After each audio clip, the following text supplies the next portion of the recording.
Kulupėnų kaime įsikūrusi Dambrauskų šeima nestokoja nei idėjų, nei veiklos. Versli šeima nelaukia, kol darbas ateis pas juos, o patys ėmėsi iniciatyvos ir susikūrė savo darbą. Savo pomėgį taisyti automobilius dėka nacionalinės mokėjimo agentūros paramos, gautos pagal lyder priemonę, administruojamos Kretingos rajono vietos veiklos grupės Kretingos rajono kaimo plėtros asociacijos pavertė verslu. Beveik 40 000 eurų suma buvo didelis stimulas ir pagalba įgyvendinti savo svajonę ir įsigyti būtiną įrangą reikalingą automobilių remonto veiklai pradėti. O kai dirbi kaip sau, netrūksta ir klientų. Servisas nuolatos pilnas. Čia plūsta norintis remontuoti automobilius iš aplinkinių kaimų Kretingos, Palangos. Na, o kol vyras remontuoja automobilį, galima pasinaudoti progą ir apsikirpti tame pačiame kieme įsikūrusiame žmonos grožio salone.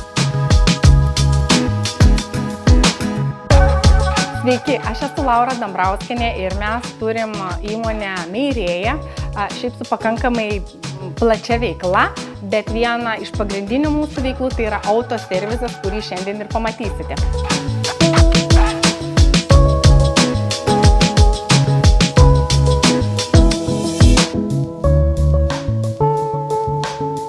Apie šitą veiklą svajojome ir planavome labai seniai.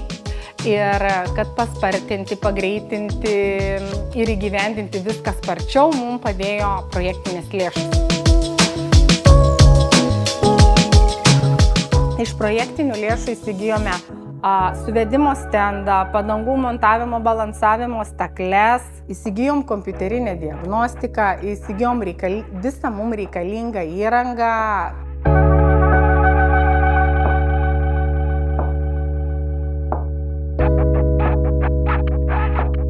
Esame sukūrę 2 darbo vietas.